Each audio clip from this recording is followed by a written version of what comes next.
Yes, I drove my Ford Festiva into a river. This is more of an ode to my Festiva. That little shit is me.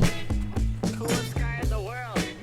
And I was lucky enough to get this Ford Festiva when I was 16. It was a pretty basic car. You know, it was produced with a partnership between Ford and I think Kia or something like that.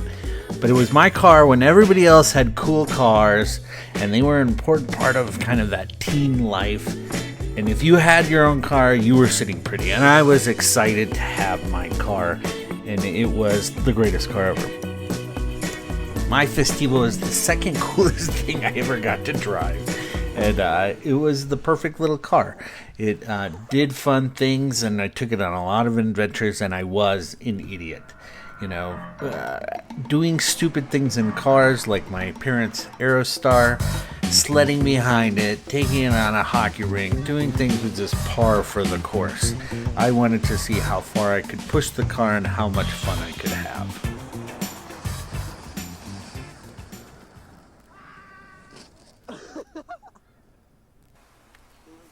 And my Festiva held up to abuse. I actually cut my own sunroof into it. I put bull horns on it, got some little pieces of trinkets and stuff from the car parts store, and just made it my own. And this one was when everybody else's car was boring brown, green, silver. There were no cool cars. Nothing was red. So here was my car that I could have fun and some great laughs with.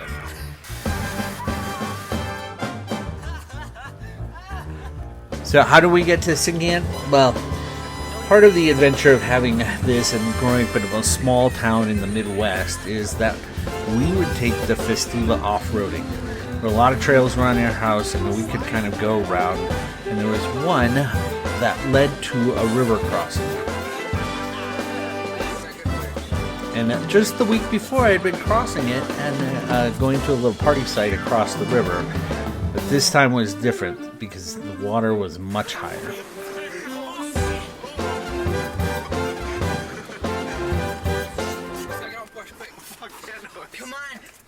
The car went in, started sinking, and I shut the engine off. I turned the engine back on, and it sounded like a submarine was trying to go, and the windows started filling with water, and I had to put the camera down because it was the most valuable thing I owned.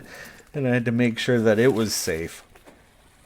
The car started filling with water, and the bank was really muddy, so it took a lot of tries to get it out. And my poor Festiva, with its tiny engine, it's like 80 horsepower, it was struggling, especially with the weight of all the water inside the car, and I tried to bail it out.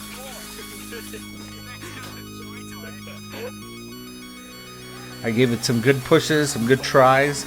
As you can see, there was some damage on the car before I had smashed the fender and backed into a pole.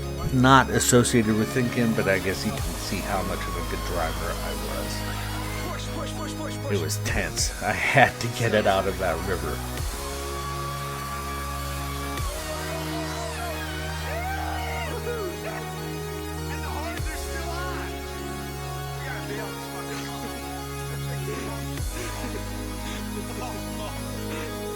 The car was full of water, and we bailed it the best we could. I collected money from my friends so we could start wet vacuuming it. But the car drove, and it drove fine. And I remember telling my parents, because the next day my mom asked why the car smelled like it was wet, or she said it smelled like a river or a fish tank. I told her that I had left the sunroof open and it had rained. So cars, you know, everybody has an important one. The Festiva survived for 5 years after its sinking, living a long and happy life, and no one, not even my parents, knew, most importantly, that I sank the car. Thanks for watching.